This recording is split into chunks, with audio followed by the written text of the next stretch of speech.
तो सभी बच्चे ध्यान से पढ़ेंगे, ध्यान से सुनेंगे, पेपर कैसे करना है, क्या गलती बिल्कुल भी नहीं करनी है, क्या क्या बातें हमको माइंड में सेट करके जाने।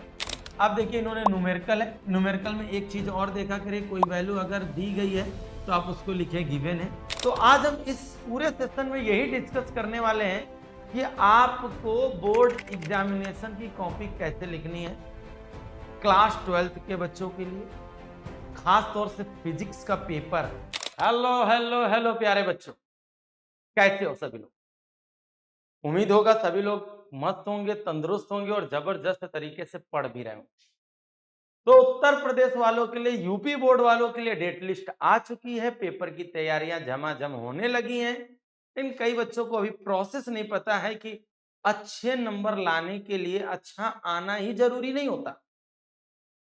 उस अच्छा मीन्स अच्छी पढ़ाई को किस तरीके से ढालना है ये भी आना चाहिए आपको।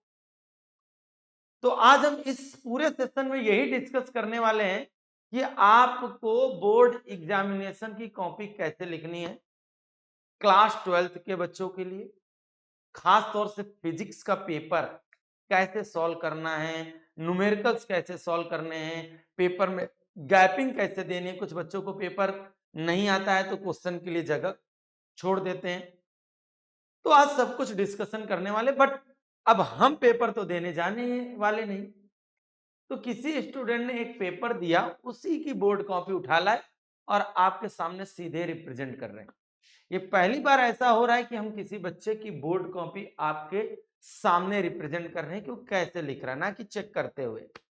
ठीक है, इसलिए सभी लोगों को बड़ा बड़ा दिखाई देगा और आराम से सीख पाएंगे कि हाँ एक्चुअल में पेपर कैसे करना चाहिए। क्लियर सभी को?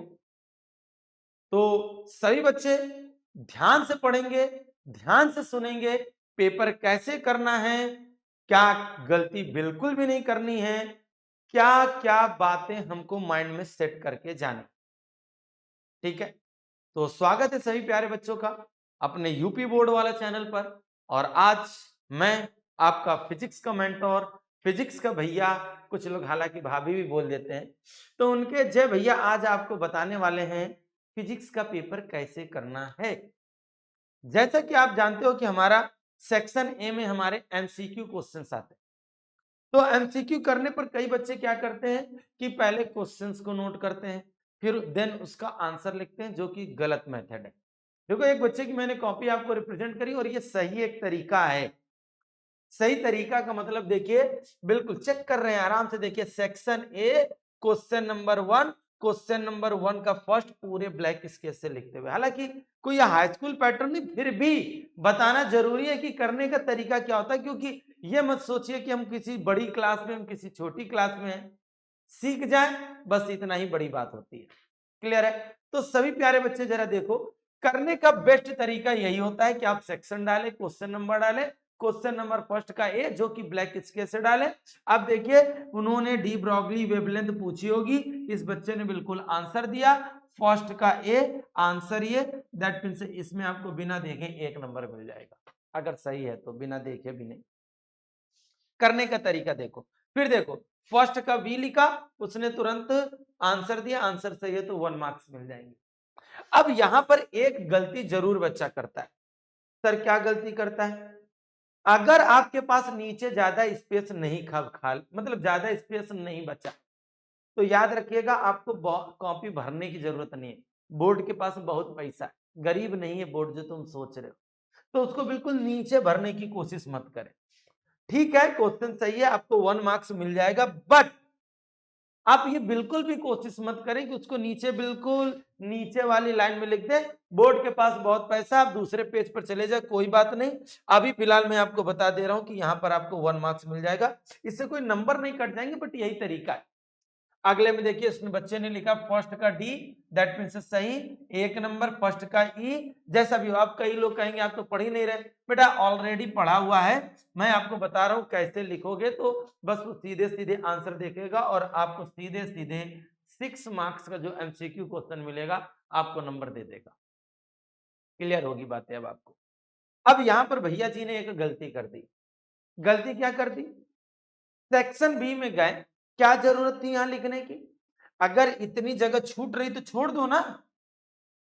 हमने बोला ना बोर्ड के पास बहुत पैसा है, बहुत पैसा है, इंप्रेशन जमाना है। आप देख लो अगले पेज पर जाओगे, आपने पूरा का पूरा ब्लैंक कर दिया। क्यों कर दिया, अगर आपको लिखना था आप लिखो यहां पर सेक्शन बी, यहां से स्टार्ट करते हैं ना, जो काम करना था वो यहां से करते। क्वेश्चन नंबर आप लिखते सेकंड का ए, कोई दिक्कत नहीं, आराम से आंसर लिखना स्टार्ट कर देते, ठीक है, आराम से। आपको यहां से लिखना था, अब छूट रहा है। कई लोग सोच रहे बोर्ड का हम पैसा ना बर्बाद करें, बर्बाद नहीं होगा, बहुत कमाया है स्कूल वालों ने, परेशान मत होइए।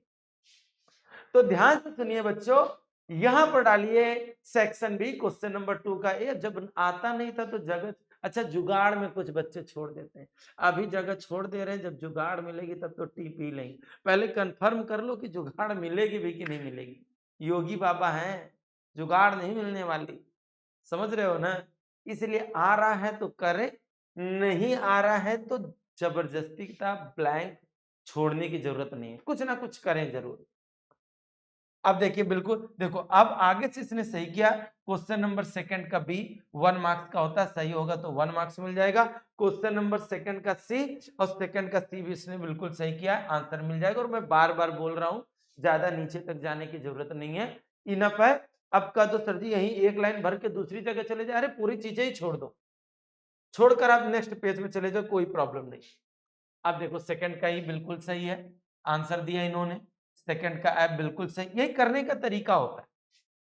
अब पहुंचते हैं सेक्शन नंबर सी। जब जब सेक्शन बदले, आप चाहो तो पेज चेंज कर सकते हो, बॉटम पर बिल्कुल भी नहीं जाओगे। अगर इनका आंसर इतने में, अब देखो इन्होंने क्या किया है, अब मैं आपको इनकी कॉपी दिखाता हूं, इनकी गलती देखो। अब ये देखो लास्ट का जो पेज का बॉटम है वो तक इन्होंने यूज कर लिया, क्या जरूरत थी, क्या जरूरत थी, बंडल बांधे जाते, यहां से पेज फटेगा, कोई मिस हो गया वर्ड, चले जाओगे लाइन पर। इसलिए इतने नीचे बॉटम पर लिखने की जरूरत नहीं है। सवाल यह नहीं उठता है कि आपने सही लिखा है, तरीका क्यों रिस्क ले हम, ठीक है। सही तरीका यह है, सेक्शन नंबर सी आपको दूसरे पेज से डालकर आराम से मास डिफेक्ट की डेफिनेशन लिखते। हाँ वो बात सही है कि बॉटम तक लिखे हो, राइटिंग अच्छी है, बिल्कुल सही, इंपैक्ट जमाएगा, आपको नंबर दे दिया जाएगा। लेकिन पेपर करने का क्या सही तरीका मैं ही आपको बता दे रहा हूं, बाकी ये आपकी इच्छा है कि आप करना कैसे चाहते हो। सेक्शन नंबर सी में, सेक्शन नंबर बी में ही अब देख रहे हैं, थर्ड का बी में जा रहे, सेक्शन सी था, सॉरी सेक्शन सी था।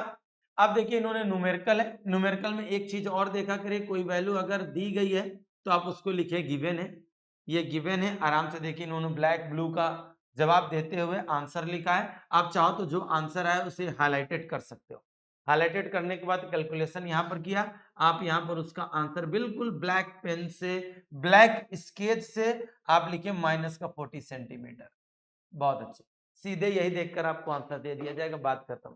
इधर कुछ भी हो नहीं पता चलेगा उनको। देखिए सीधे सीधे इन्होंने अपना एक पूरा क्वेश्चन किया, और देखो यहाँ पर ट्रिक बहुत अच्छी अपनाई महाशय ने, कम से कम यहाँ पर क्वेश्चन नंबर तीसरे का डी तो नहीं डाला, और यही तरीका है अच्छा करने का, ठीक है।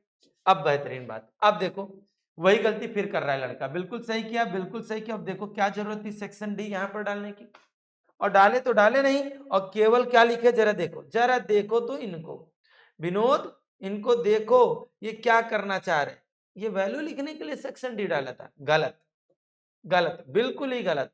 आपको सेक्शन डी दूसरे पेज में डालना चाहिए, आराम से क्वेश्चन नोट करो, मैंने बोला ना उसमें लिखो क्या चीज गिवन है, गिवन है, आराम से यहाँ पर दो कंडीशन लेते हुए। और क्या बोर्ड का पैसा क्यों बचाया इन्होंने, देखो इन्होंने यहाँ पर लिखा, यहाँ पर लिखा, और यही कैलकुलेशन यहाँ उठा दी, जबकि यही कैलकुलेशन इनको नीचे ले जानी चाहिए थी, पेज भर देना चाहिए था, नेक्स्ट पेज में जाए तो जाए। अब देखो आंसर इन्होंने पूरा ब्लैक पेन से दिया है, यही तरीका होता है, बट ये एक रॉन्ग मेथड है, इस मेथड से आप लोग हमेशा दूर रहें, ठीक है। फोर्थ का भी बिल्कुल देखो, जो चीज इंपॉर्टेंट थी इन्होंने अंडरलाइन की, दैट मीन्स एक गुड हैबिट है, ये एक गुड हैबिट है, और इस हैबिट को हमेशा आपको फॉलो करना चाहिए।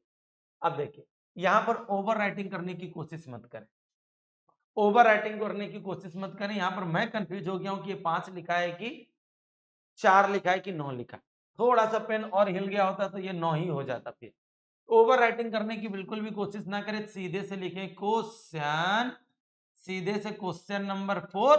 अगर गलत हो गया तो काट दे, पूरा काटना है पूरा काट दे, नीचे लिख दे क्वेश्चन नंबर 4 का सी। तो काटा पीटी नहीं हो जाएगी, कंफ्यूजन तो नहीं होगी। यहाँ पर उसी 4 को काट के उसी के आगे लिख देते 4C, वो तो चलेगा। ओवर राइटिंग करने की बिल्कुल भी कोशिश मत किया करिए। अब यहाँ पर भी वही ओवर राइटिंग की, इन्होंने यहाँ जो लिखा वो बेटर था। अब यहाँ पर देख रहे हैं कि 4D लिख दिया है और उसके आगे पूरी तरीके से ब्लैंक छोड़ दिया है। ठीक है, यहाँ पर उन्होंने पूरा ख्याल। अब देखो इनको जब आता नहीं बैक टू बैक, चौथे का ई ब्लैंक, गलत चीज ये। अब यहाँ पर क्वेश्चन नंबर 5 है, 5 का ठीक है, अंडरलाइन किया, कंस्ट्रक्टिव इंटरफेरेंस को डिफाइन किया, व्यतिकरण को बताया, बिल्कुल सही। 5वें के सी पर गए, ओवर राइटिंग है यहाँ पर। मुझे खुद नहीं पता चल रहा है कि ये क्या लिखे हुए, आपको भी नहीं पता चल रहा होगा, तो ये सब करने की कोई जरूरत नहीं है। ठीक है, और अगर आपके 2 पेजों के 2 लाइन के अलावा अगर आंसर आ रहा था तो आप नेक्स्ट पेज में जा सकते हो। अब देखो इन महाशय ने कितने सारे पेज छोड़े, नहीं आता था मत जबरदस्ती करो, लास्ट में आता है लास्ट में लिखो। अब इन्होंने देखो व्हीट स्टोन ब्रिज लिखा 5वें के डे में, व्हीट स्टोन ब्रिज ठीक है, प्रिंसिपल लिखा, प्रिंसिपल की मेन चीज को हाईलाइटेड किया, एक गुड हैबिट है। ठीक है, गुड हैबिट है, डायग्राम बनाया, डायग्राम थोड़ा और अच्छा बना सकते थे। देखो रेजिस्टेंस ये इन्होंने कहां पर जोड़ा है, ठीक है, जो यहाँ ना जोड़कर यहाँ पर जोड़ना चाहिए था, यहाँ पर रेजिस्टेंस जोड़ दिया है, बिल्कुल गलत चीज की है। डायग्राम के हिसाब से इनको हम काटना ही पसंद करेंगे। की कभी भी देखो की के सिंबल इन्होंने गलत बनाया है, सिंबल गलत बिल्कुल भी नहीं बनाना चाहिए। ठीक है, बाकी मेन चीज उनकी राइटिंग लिखने का तरीका बिल्कुल सही है। कंस्ट्रक्शन इन्होंने नहीं लिखा है, कंस्ट्रक्शन हेडिंग नहीं डाली, वर्किंग हेडिंग नहीं डाली, दैट मीन से ये इफेक्ट डालेगा। अब फिर से वही काम देखो किया, जो चीज नीचे लिखनी चाहिए उसको साइड में क्यों लिख दिया, ये एक इम्पैक्टफुल नहीं बात होती है। बात ये नहीं कि आप सही कर रहे हो कि गलत, एक अच्छे स्टूडेंट की अगर पहचान करना चाहते हो तो ये सब ना करें, प्लीज बिल्कुल भी मत करें। अच्छी तरीके से पेपर आ ही रहा है, देखो बच्चे ने अच्छे तरीके से किया है, लेकिन कुछ गलतियों की वजह से इंप्रेशन नहीं जमा रहा। इंप्रेशन जब देखो यार, मैं भी कॉपियां चेक करता हूं, जब मैं देखता हूं कि शुरुआत का बच्चा जब शुरुआत में चीजें सारी चीजें अकॉर्डिंग टू मी मीन्स सब कुछ अच्छा लिखता है, तो मैं आगे की चीजों को उतनी चीजें फोकस करके चेक ही नहीं करता हूँ। बस आंसर आ रहा है, दिए 2 नंबर, चलन दो गड्डी, उड़न दो घटोला, बस चलती है फिर गड्डी। अब देखो यहाँ पर इन्होंने क्वेश्चन 5वां कैपेसिटर का इन्होंने डायग्राम बनाया, नो डाउट अच्छा है, इसी को स्केच पेन से भी बना सकते थे बट चलता है। पूरी लैंग्वेज लिखी इन्होंने, ठीक है, लैंग्वेज लिखने के बाद पूरा डेरिवेशन, जो चीज हाईलाइटेड थी साइड में ब्लैक पेन, ये एक गुड हैबिट है, मतलब ये इनको एक अच्छे नंबर की ओर लेकर जाएगा। ठीक है, बहुत अच्छे। न्यूमेरिकल देखिए, ब्लैक और ब्लू पेन का कॉम्बिनेशन करते हुए न्यूमेरिकल बहुत अच्छी तरीके से इन्होंने डील किया। डील करने के बाद आप सभी लोग देख पा रहे होंगे इन्होंने वैल्यू लिखी, और देखो अब की वैल्यू इन्होंने आंसर को एक ब्लैक पेन से देने की कोशिश की, देखिए लास्ट में आंसर आया ब्लैक पेन से। अब यहाँ पर ये रहता है कि हम सीधे आंसर देखेंगे, सीधे नंबर देंगे, बात खत्म।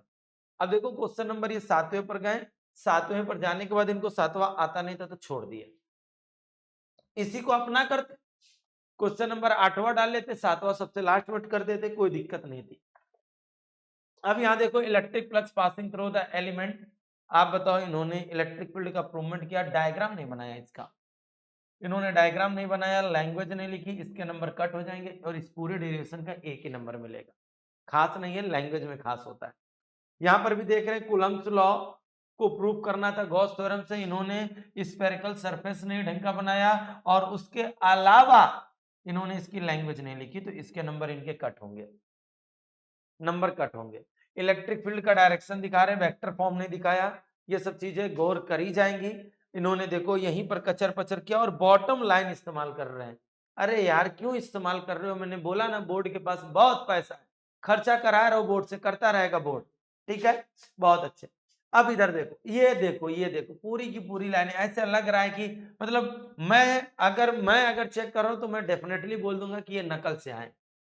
कहां से आए, नकल से। क्यों, इन्होंने पहले ही क्वेश्चन नंबर 8 जगह छोड़ दी होगी, नकल कर रहे होंगे, जगह बची नहीं, सारी लाइनों को एक ही लाइन में मैनेज कर रहे हैं। नहीं करना चाहिए, बिल्कुल भी नहीं करना चाहिए, कॉपी लिखने का सही तरीका ये नहीं होगा, सही तरीका बिल्कुल भी नहीं। लिखने का तरीका अच्छा है, ब्लैक ब्लू पेन यूज करने का तरीका अच्छा, बट कॉन्सेप्ट जो ये अपना रहे हो वो बिल्कुल भी अच्छा नहीं है, ये इसको बैड मैनर कहेंगे हम। बात समझ में आई बच्चों? अगर बात सभी बच्चों को समझ में आई तो अब आते हैं इनके सेक्शन ई की तरफ। क्वेश्चन नंबर 9 पर भी ओवर राइटिंग, मोस्टली क्वेश्चन पर इन्होंने ओवर राइटिंग करी है, मोस्टली क्वेश्चंस पर देख लीजिए। अब यहां पर भी ये 9 ही हमको नजर आ रहा है, देख रहे हैं ना, यहां पर भी ये 9 ही नजर आ रहा है, तो ये एक बैड हैबिट है, ये भी आप लोग एक्सेप्ट कर लीजिए, ठीक है। अब देखो total number of electric flux की डेफिनेशन लिखी, इलेक्ट्रिक फ्लक्स का फार्मूला गॉस थ्योरम लिखी, और गॉस थ्योरम का इन्होंने फार्मूला तक ना लिखा, ठीक है।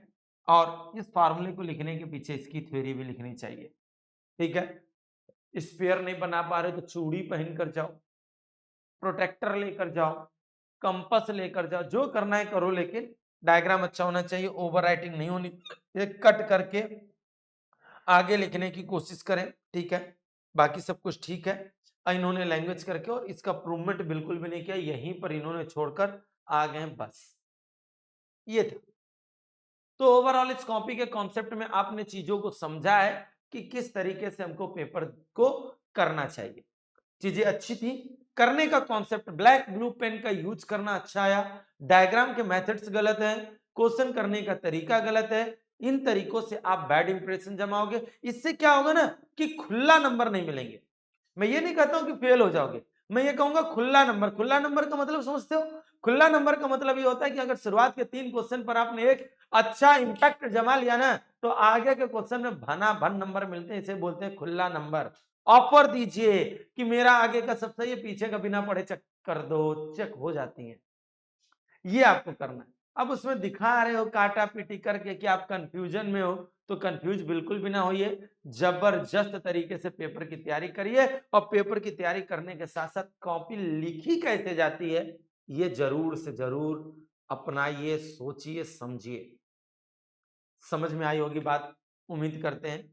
तो सभी प्यारे बच्चों की डेट लिस्ट आ चुकी है, फिजिक्स का पेपर अच्छा आता है, न्यूमेरिकल बेस आता है, देख लीजिए यहीं पर अगर हम फोकस करें, derivation, numerical, derivation, derivation also, numerical छोड़ दिया भैया ने, फिर न्यूमेरिकल आया कर दिया है, छठे में न्यूमेरिकल आया था, फिर यहाँ पर एक डेरिवेशन आया है, यहाँ पर व्हीट स्टोन ब्रिज की थ्योरी आई है, यहाँ पर इन्होंने ब्लैंक को छोड़ दिया, न्यूमेरिकल था, यहाँ पर भी देखिए इन्होंने ये मेरे ख्याल से इन्होंने सॉर्ट किया है, क्योंकि 5 मतलब अगर 3 नंबर में केवल इंटरफेरेंस की डेफिनेशन कभी नहीं आती है, तो इन्होंने सॉर्ट किया है, ये मैं देख कर ही बता दे रहा हूँ, पेपर की जरूरत नहीं है, फिर ब्लैंक किया है। तो कुल मिला के हम देखेंगे कि इनके एवरेज नंबर तक ये जा पाएंगे, मतलब हम ये सोच रहे हैं कि अगर इनका इतना भी कॉपी अगर चेक हुई तो ये मुश्किल है कि 25 मार्क्स क्रॉस करें। 25 20 मतलब आप ही सोचो 70 में 30 क्या है, 30 इधर से मिल गए, 30 प्रैक्टिकल में मिल गए, 60 नंबर तो हुए। तो पेपर का इम्पैक्ट डालिए, किस तरीके से पेपर डाला जाए, किस तरीके से पेपर किया जाता है, किस तरीके से पेपर को सॉल्व किया जाता है, ये सारे इम्पैक्टफुल बातें करेंगे पेपर में। बिना बोले ये जुबान होती है, और उससे आपको अपनी हेडराइटिंग, अपने डायग्राम, अपने लिखने के कॉन्सेप्ट से सीखना होगा, सीख पाए तो बहुत बेटर रहेगा। तो पेपर की तैयारी करते रहें सभी प्यारे बच्चे, बेस्ट ऑफ लक, तैयारी करते रहें, बढ़ते रहें।